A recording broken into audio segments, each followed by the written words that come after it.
안녕하십니까. 네. 주일 강단에 처음 서게 되었습니다.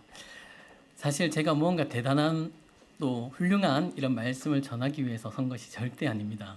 이 시간 절대 저를 바라보지 마시고 우리 주님을 바라볼 수 있는 시간이 될 수 있도록 그렇게 기도하는 마음으로 들어주셨으면 감사하겠습니다. 제가 최근 뉴스에서 보게 된 내용인데요.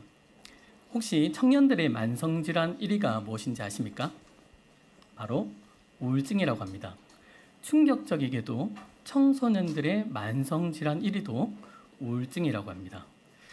저기 세계 평균 우울증 유병률이라고 해서 그래프를 보시게 되면 연령이 어릴수록 적고 연령이 높아짐에 따라서 우울증 유병률이 높다고 하는데 대한민국은 청소년부터 1위를 차지하고 있기 때문에 참 우울한 대한민국입니다.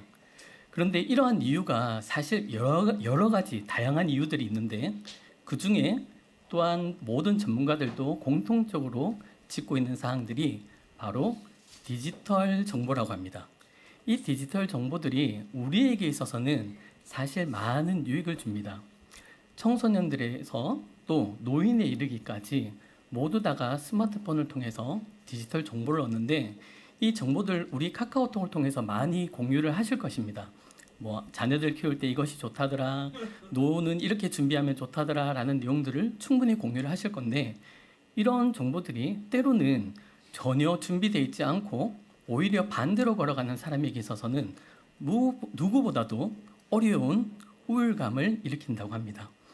요즘은 신앙까지도 AI를 통해서 관리하고 말씀을 준비하고 목사님 말씀이나 스님 말씀보다 AI 말씀을 더 많이 믿는 시대라고 하는데 하물며 이런 챗GPT를 통해서도 지금 자살, 망상까지라도 일으키는 사항들이 많다고 합니다. 참 어렵습니다. 그런데 우리 성도님들은 이 문제 더하기 지금 교회 생활을 하고 계십니다. 때로는 성도님들과의 관계를 통해서 때로는 우리가 맡은 직분이나 내가 하고 있는 일들로 통해서 상처를 받거나 또는 깊은 우울증에 빠질 수도 있습니다. 방금 말씀드렸던 것처럼 디지털 정보들은 이런 것을 우리를 해결할 수 위한 일부의 정보, 도움을 줄 수 있다 할지라도 이 일을 완벽하게 해결하지 못합니다. 우리는 이 시간 이런 불안과 어려움 가운데 있을 때 성경으로 돌아와야 합니다. 과연 성경에서는 어떠한 이야기를 하고 있는지 이 시간 함께 주님의 마음을 배워가는 시간이 되었으면 좋겠습니다.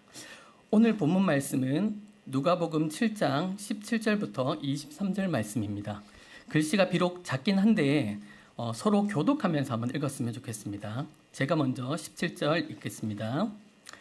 예수께 대한 이 소문이 온 유대와 사방에 두루 퍼지니라.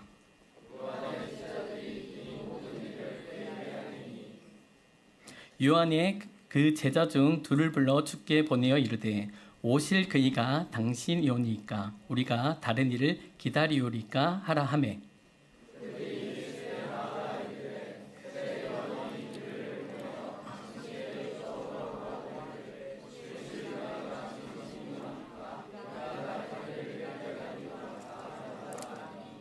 마침 그때에 예수께서 질병과 고통과 및 악기 들린 자를 많이 고치시며 또 많은 맹인을 보게 하신지라.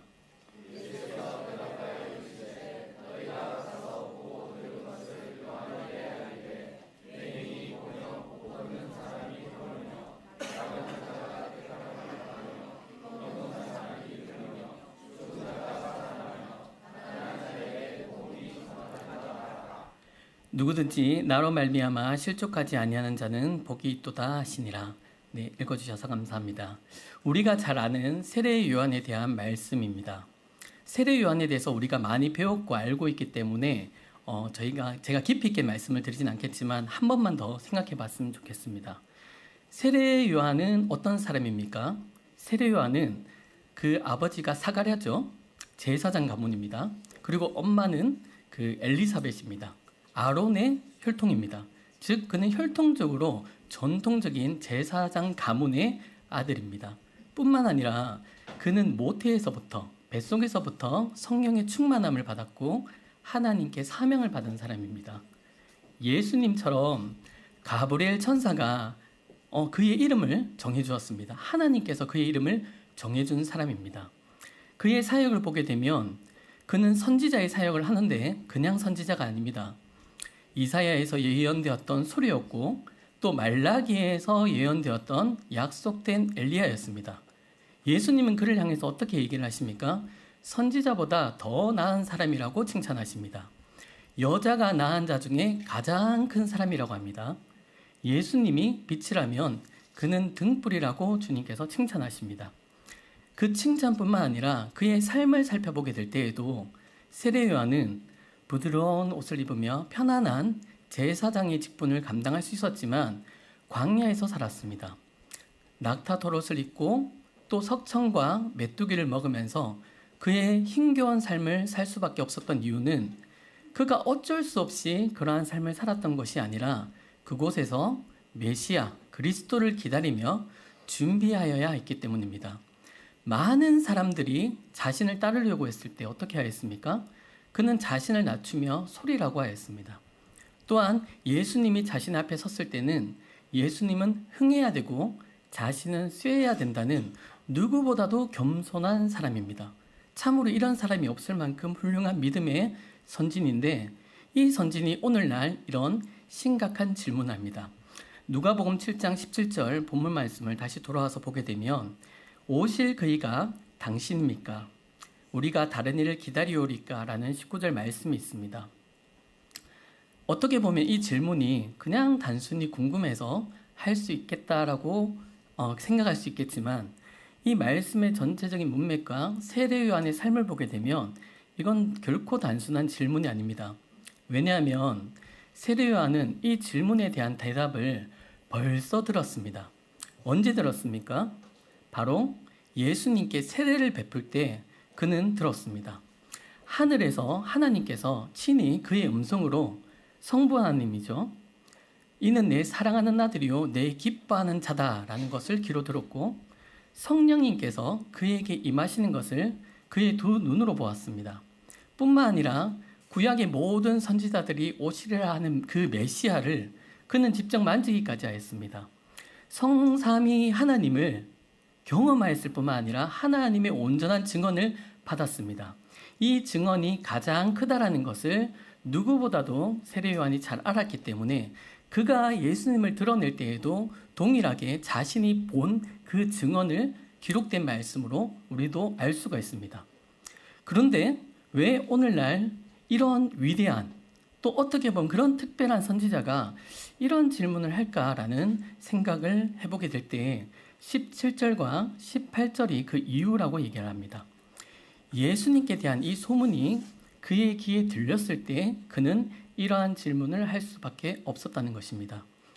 이 말씀 직전에 보게 되면 어떻게 기록되어 있냐면 나인성 과부의 아들을 살리셨고 백부장의 종을 낫게 하셨습니다. 손 마른 사람들을 고치셨고 중풍병자들을 일으키셨고 귀신 들린 자를 내어 쫓으셨습니다. 찬송받을 만한 메시아입니다.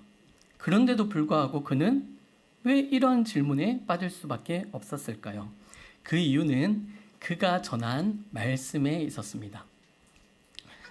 마태복음 3장 7절에 보게 되면 바리새인들과 사두개인들을 향하여서 임박한 진노를 피하라 하더냐라는 임박한이라는 표현이 있습니다.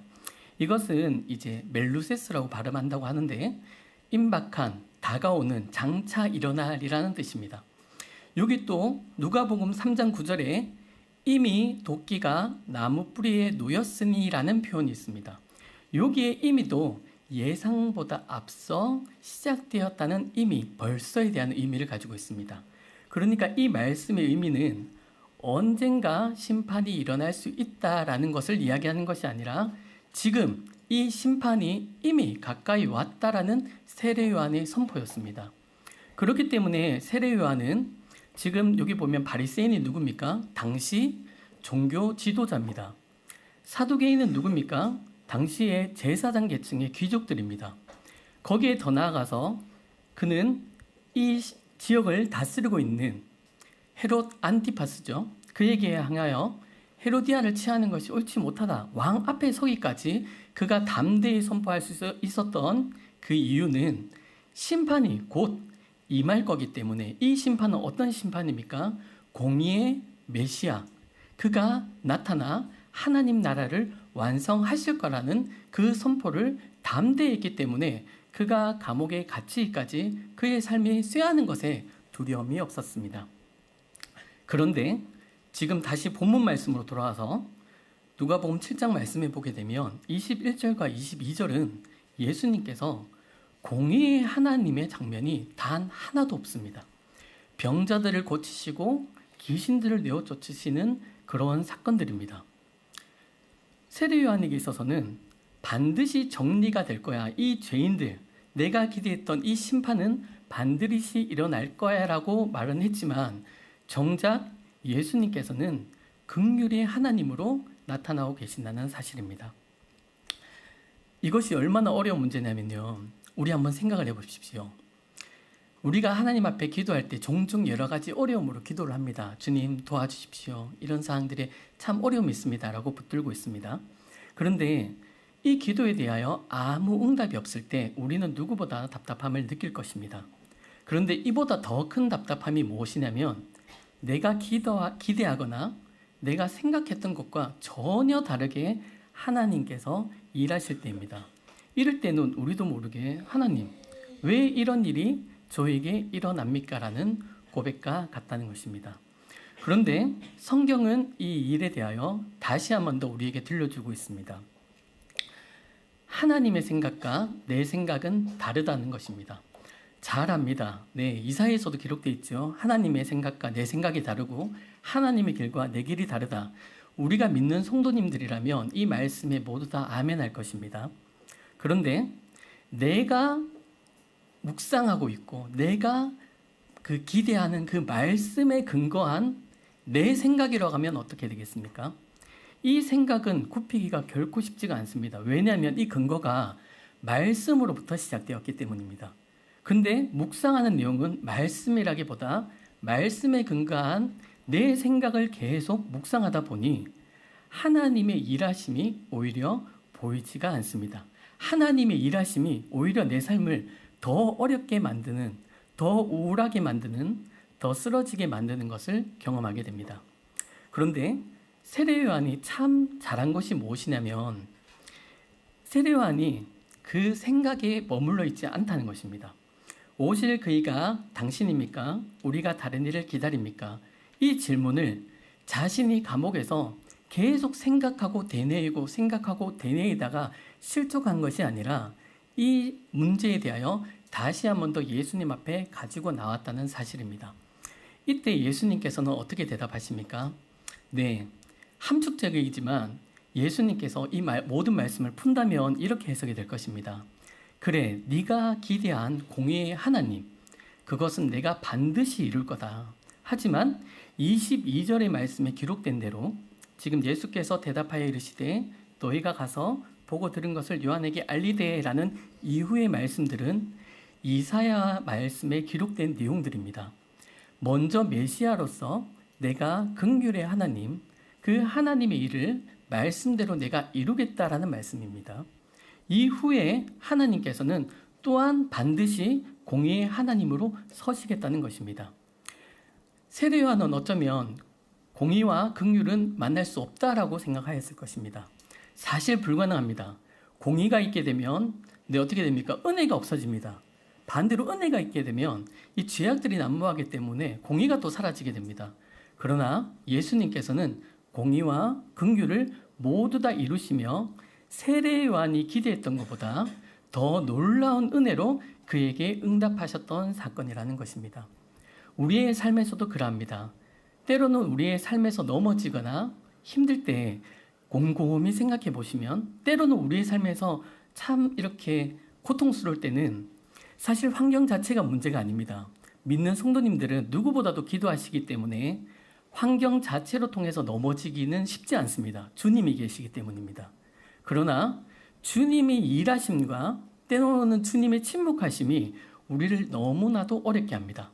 하지만 오늘날 성경을 통해서 우리에게 들려주시는 하나님의 말씀은 하나님의 생각과 내 생각은 다를 수 있다는 것입니다. 하지만 하나님께서는 예수께서 고치시며 여전히 일하고 계신다는 것을 첫 번째 우리에게 들려주고 있습니다. 사실 제가 그 세례요한을 준비하면서 왜 세례요한을 엘리야라고 했을까라는 생각을 해보았습니다. 그리고 함께 비교해 보았더니 사실 너무나도 많은 공통점들이 있어서 이 시간 다 나누기에는 시간이 모자랍니다. 하지만 한 3가지 부분만 같이 한번 비교해 가면서 이 말씀을 묵상해 보았으면 좋겠습니다. 방금 나누었던 이 말씀을 기억하시고 지금 엘리야를 한번 떠올려 봤으면 좋겠습니다. 엘리야의 삶을 보게 되면 그도 참 헤로디아가 세례요한을 죽이려고 하는 것처럼 이세벨로 통해서 엘리야가 계속 죽임을 당하려고 하죠. 그가 승리했는데도 불구하고 여전히 그 이스라엘 백성들은 회개치 아니하고 아합이 회개치 아니하고 이세벨이 자기를 죽이려고 할 때 그는 저 멀리 북이스라엘의 선지자였지만 남유다까지 도망가서 최북단에서 최남단까지 도망가서 로뎀 나무 아래서 죽기를 고하였습니다. 사실 세례요한의 이런 어떤 긴장감이라고 해야 될까요? 그의 어떤 혼란이라고 해야 될까요? 이런 부분과 비교되지 않을 만큼 엘리야는 철저하게 극심한 우울증에 빠져서 하나님 앞에 자기를 죽여달라고 합니다. 그런데 그 이후에 여전히 그가 굴에 거할 때 열왕기상 19장 말씀에 하나님께서 이렇게 대답하십니다. 여호와께서 이르시되 너는 나가서 여호와 앞에 산에 서라 하시더니 여호와께서 지나가시는데 여호와 앞에 크고 강한 바람이 산을 가르고 바위를 부수나 바람 가운데 여호와께서 계시지 아니하며 바람 후에 지진이 있으나 지진 가운데서도 여호와께서 계시지 아니하며 또 지진 후에 불이 있으나 불 가운데에도 여호와께서 계시지 아니하더니 불 후에 세미한 소리가 있는지라. 사실 엘리야의 방향과 하나님, 여호와 하나님의 방향은 사실 목표라고 해야 될까요? 같았습니다. 거룩한 그 하나님을 짓밟아 버리고 그 우상을 섬기고 그리고 그들을 또한 회복시키시고 또 심판하시려는 그 계획과 목표들이 사실 틀리지가 않았습니다. 하지만 지금 이 말씀을 바라보게 될 때 엘리야의 방법과 하나님의 방법이 다르다고 설명하고 계십니다.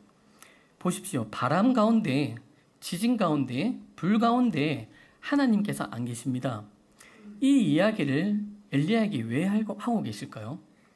엘리야에게 기대했던 것은 이러한 세례요한처럼 공의의 하나님, 이 심판주, 이런 모습으로 이스라엘을 뒤엎으실 것을, 정말 하나님이 나를 완성하실 것을 기대하였을지도 모릅니다.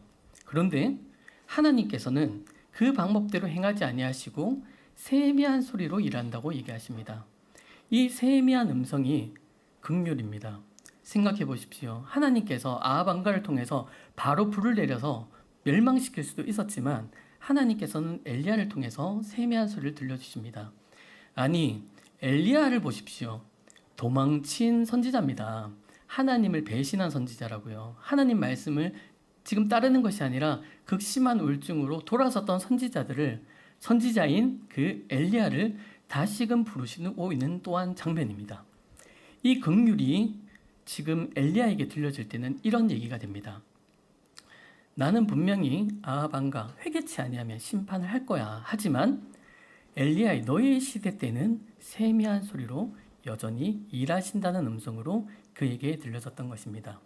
첫 번째 한번 생각해 보면 좋겠다라는 이 주제가 뭐였냐면 방금 세례 요한이 하나님의 생각과 달랐습니다. 예수님의 생각과 달랐습니다. 또한 엘리야의 방법과 하나님의 방법은 달랐습니다. 그러나 성도님들, 하나님께서는 여전히 일하시고 계신다는 것입니다. 우리가 멈춰 있는 상황에서도, 흔들리는 상황에서도, 극심한 우울증에 빠져 있다 할지라도 하나님께서는 여전히 세밀한 소리로 일하십니다. 내 생각에 머물러 있지 말아야 합니다. 이 생각은 자꾸 더 나를 우울하게 만들고 삿대질하게 만들고 정죄하게 만들고 판단하게 만듭니다. 하나님께서는 그 생각에 머물 것이 아니라 말씀 앞에 머물기를 원하십니다. 일하시는 주님께 나오기를 원하십니다. 두 번째, 본문 말씀으로 돌아와서 두 번째 생각해 보면 좋겠다라는 것은 바로 세례 요한이 이 질문을 할 때 우리가 라는 표현을 썼다는 것입니다. 사실 자세히 말씀 묵상해 보면 세례 요한의 생각입니다. 그렇지 않습니까? 근데 이 세례 요한은 우리가라는 표현을 계속해서 쓰고 있습니다. 이 의미는 공동체적 어떤 대표 의미, 어쩌면 이스라엘을 대표로 해서 하나님 앞에 나아가는 질문입니다. 그는 이러한 질문할 자격이 있었습니다. 그는 특별한 사명을 부여받았고 또한 그는 선지자로서 그 사명으로 하나님 앞에 서는 거기 때문에 결코 교만한 자세가 아닙니다. 하나님께서도 인정하십니다. 예수님께서도 인정하시죠. 여인들 중에 가장 큰 자가 세례 요한이기 때문에 인정하십니다. 그런데 이 말씀을 다시 한 번 더 보게 되면 세례 요한이 그러면 방금 큰 자라고 얘기했는데 왜 큰 자냐라는 질문을 할 수가 있습니다. 세례 요한이 왜 큰 자입니까? 세례 요한이 큰 자가 될 수 있었던 이유는 그의 어떤 특별한 능력이 나타나서가 아닙니다. 그의 특별한 출생과 특별한 사명이 있습니다. 세례 요한은 지금까지 모든 난자 중에 가장 큰 자가 될 수밖에 없던 이유는 하나님께서 부르신 모든 선지자들 중에서도 가장 큰 자입니다. 왜 그렇습니까? 모든 구약의 선지자들은 그 그림자인 그리스도를 전하였지만 세례 요한만이 예수님을 만지며 집중 눈으로 보며 그리스도를 계속해서 가리키고 있었기 때문에 그것으로 말미암아 그는 가장 큰 자로 여기심을 받았습니다. 그 큰 자가 지금 이러한 질문을 하고 있을 때 예수님께서는 또다시 이런 역설적인 말씀을 하십니다.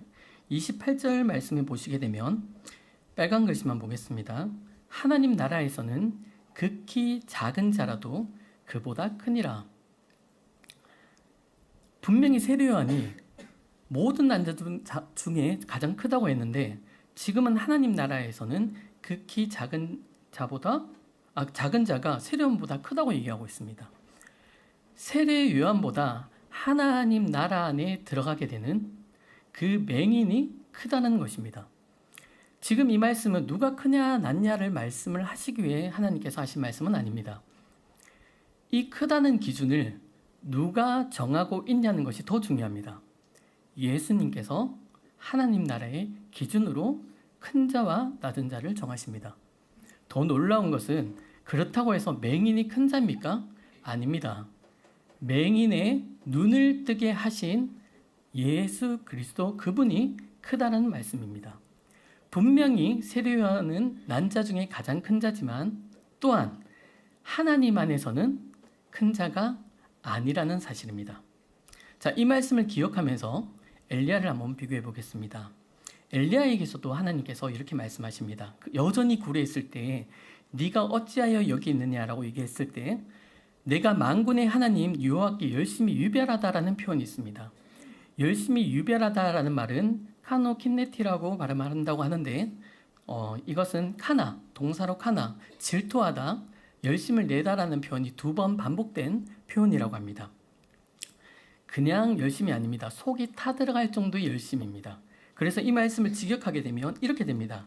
나는 하나님을 위해 속이 탈 정도로 불타는 열정으로 살아왔습니다라는 고백과 같습니다.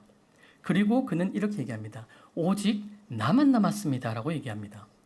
그때 하나님께서는 무엇이라 대답하십니까?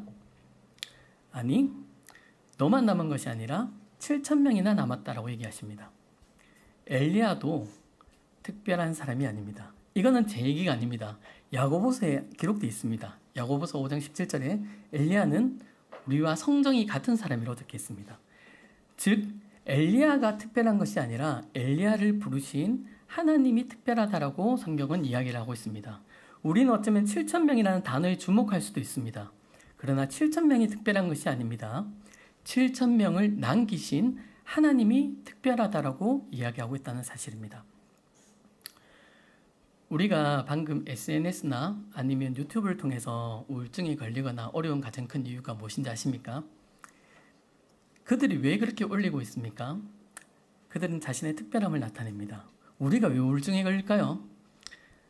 내게 특별한 것이 전혀 나타나지 않기 때문입니다. 얼마나 우울합니까? 그러니까 차를 샀다, 집을 샀다, 명품 가방을 샀다, 이렇게 자신의 특별함을 드러내고 있지만 실제 성경은 특별하지 않다라고 얘기합니다. 우리는 어쩌면 교회 안에서도 나의 특별함이 나타나지 않아서 실족할 수도 있습니다. 그러나 성경은 나는 특별하지 않다라고 얘기합니다. 그런데 또 놀라운 것은 여기 계신 성도님들은 특별하다고 성경은 얘기를 합니다. 왜냐하면 여기 형제 자매님들 안에 예수 그리스도께서 계시기 때문입니다. 오늘 그 예배를 마치시고 서로 손을 잡으시고 인사하시고 하셨을 텐데 방금 잡은 그 손은 형제 자매님의 손이 아니라 예수님의 손입니다. 그래서 우리는 이 가운데 서로 사랑해야 됩니다. 겸손하고 은사로 서로 동력해야 됩니다. 왜냐하면 그 안에 예수 그리스도께서 계시기 때문입니다. 오늘도 이 답답한 남편이 또 어쩌면 매일 잔소리하는 그 아내가 누구보다도 존귀한 것은 그 안에 예수 그리스도께서 계시다는 사실을 기억해야 됩니다. 마지막 세 번째입니다. 이 세 번째는 그래서 결론적으로 세례 요한과 엘리야가 그 사역이 완성했냐, 성공했냐에 대한 이야기를 들려주고 있습니다. 성공하였습니까? 아닙니다. 분명히 그가 시작하였지만 완성하지 못했습니다. 세례 요한은 지금 잡히고 난 다음에 예수님께서 전하였던 이 회개하라 천국이 가까이 왔느니라는 이 선포는 세례 요한의 초기 사역 시작때 한 선포입니다. 그런데 그는 시작은 하였지만 완성하지 못했습니다. 아합 왕가에 대해서도 엘리야가 시작은 하였지만 실제 거기에 대해서는 누가 마무리가 됩니까? 누가 완성합니까? 아람 왕 하사엘, 또 쿠데타를 일으킬 예후, 그리고 엘리야를 대신할 엘리사로 통해서 이 사역들이 완성이 되어 갑니다. 즉 자신의 시대 때는 완성이 되지 않습니다. 우리의 삶에서도 참 어렵게 만드는 것 중에 하나가 무엇이냐면 내가 시작을 했는데 완성하지 못할까의 두려움이 있습니다. 제가 특히 그렇습니다. 내가 기도하는 이 기도가, 내가 준비한 이 준비가 때론 내가 눈 감을 때까지, 죽을 때까지 완성하지 못하면 어떡하지라는 두려움이 있습니다. 그런데 성경은 완성하지 못할 수도 있다고 합니다. 갑자기 우울해집니다. 그런데 엘리야의 육신적인 삶을 한번 보게 되면 그래도 괜찮아 보입니다. 엘리야는 보십시오. 하늘에 불도 내려왔고, 그리고 겉옷으로 요단강도 갈라봤고, 그리고 죽음을 맛보지 않고 승천하기까지 하였습니다. 엘리야가 비록 완성하지 못했다 하더라도 그 원수로 통해서 그 목숨을 잃지도 않았습니다. 이세벨로 통해서도요. 근데 세례 요한의 삶을 한번 생각해 보십시오. 예수님을 전하다가 감옥에 갇혔습니다. 그리고 그 감옥에 갇혀가지고 그 예수님께 이런 답답한 질문까지 할 수밖에 없는 그런 상황에 처하기까지 예수님께서는 단 한 번도 세례 요한을 찾아가서 너 나 때문에 고생하지 라고 위로해 준 말씀이 한 번도 없습니다. 차라리 하늘에 계셨으면 위로가 됩니다. 근데 예수님이 이 땅에 계신다는 것입니다. 이 땅에 나와 함께 계시는데도 불구하고 내가 주의 이름을 전하고 주의 이름으로 고난받는데도 불구하고 예수님께서는 단 한 차례도 그에게 다가가시는 장면이 기록되어 있지 않습니다. 사도로 부르셔도 괜찮을 것 같은데 오히려 그의 제자인 안드레를 사도로 삼지 않습니까? 그러고 사도로 부르지도 않았습니다. 언젠가 반전이 일어나겠지라는 기대 삶 속에 어떻게 됩니까? 그는 가장 원수인 헤로디아의 손에 죽습니다. 그의 쟁반에 들려가지고 헤로디아에게 가져갔을 때 헤로디아가 어떻게 했겠습니까? 존대했겠습니까? 침 뱉고 발로 밟고 집어 던지고 엄청나게 무시했습니다. 사실 세례 요한을 생각하면 없던 우울증도 생깁니다. 참 제가 그랬습니다. 마음이 너무 어렵습니다. 그런데 이곳에서도 반전의 말씀이 있습니다. 하나님은 결코 실수하지 않으십니다. 다 같이 한번 읽어보았으면 좋겠습니다. 사도행전 13장 25절 시작.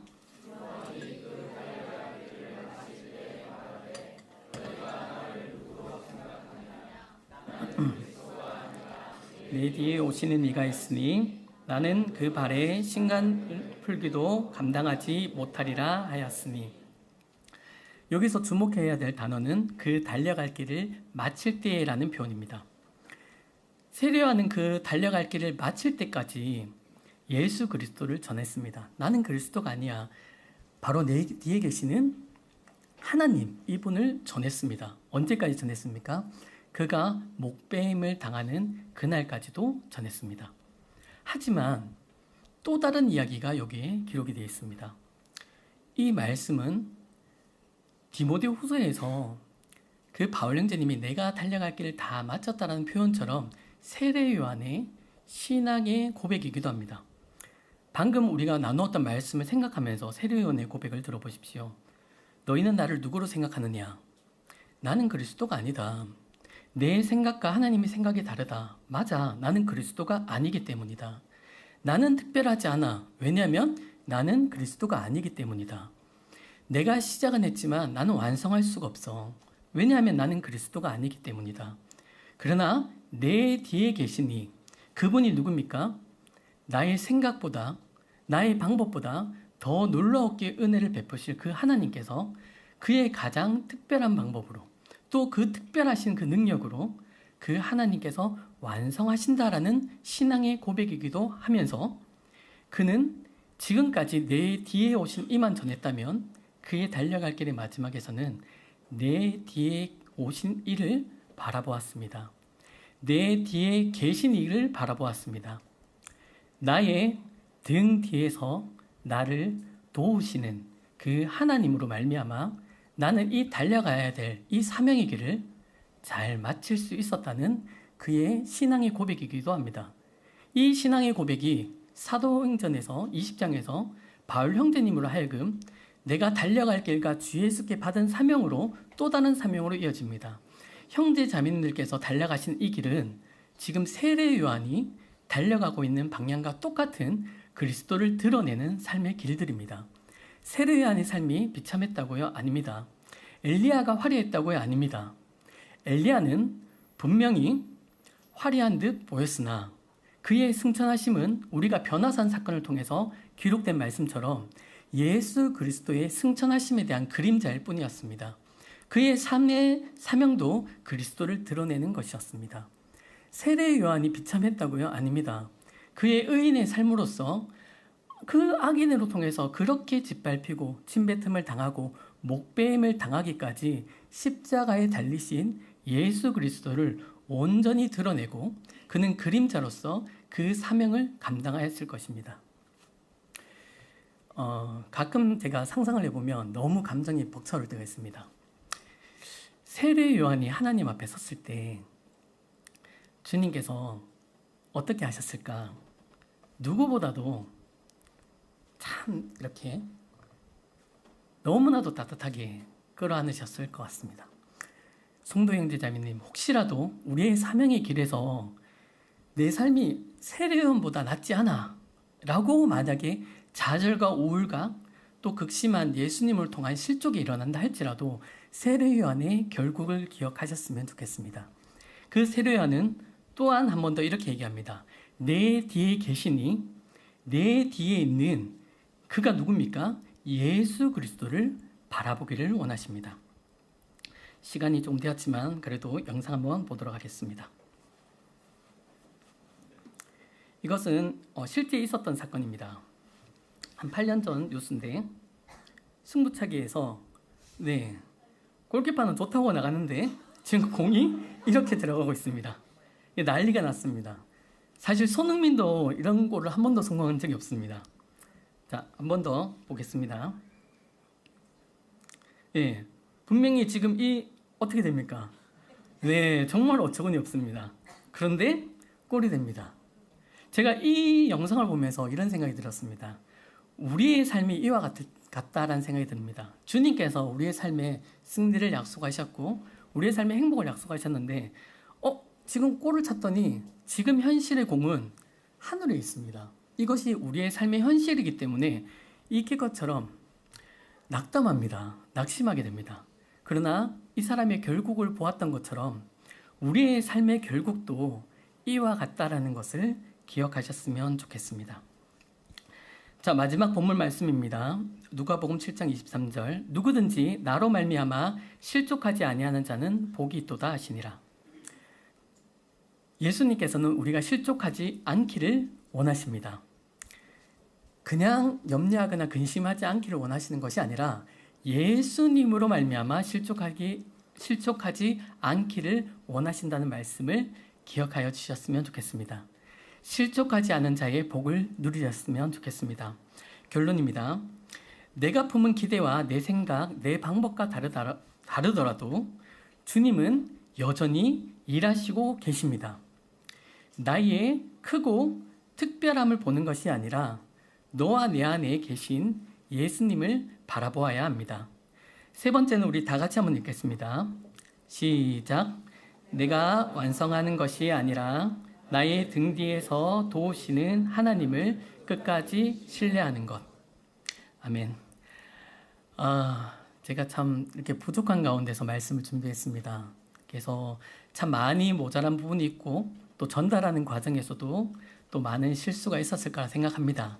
그래도 성도 형제자매님들께서 그리스도의 사랑으로 용납해 주셨으면 좋겠습니다. 그저 남북의 모든 성도님들께서는 이 실족하지 않는 자의 복만 누리셨으면 좋겠습니다. 자, 그럼 기도하고 오늘 말씀 시간 마치도록 하겠습니다. 사랑해 주님 감사합니다. 하나님, 참 자격 없는 자가 이 자리에 서서 하나님의 말씀을 대언하였습니다. 성도님들 마음속에 저의 이야기가 남지 않도록 도와주시고 오직 하나님의 말씀만이 그 마음에 남을 수 있도록 주의 성령께서 인도해 주시기를 원합니다. 또한 이 모든 말씀을 통해서 또한 주님께서 나의 등 뒤에 계신 주님께서 반드시 도우시고 역사하셔서 각자 다 주님 앞에 그 사명의 길을 마칠 때에 잘했다 칭찬 듣는 귀한 남북교회의 모든 성도님들이 될 수 있도록 그들의 모든 상황 속에서 그들의 모든 형편 속에서 또 내적인 모든 어려움 속에서 주님께서 함께 동행해 주시고 힘 주시기를 주님 앞에 의탁을 드립니다. 이 모든 것 예수님 이름으로 기도드립니다. 아멘. 네, 감사합니다.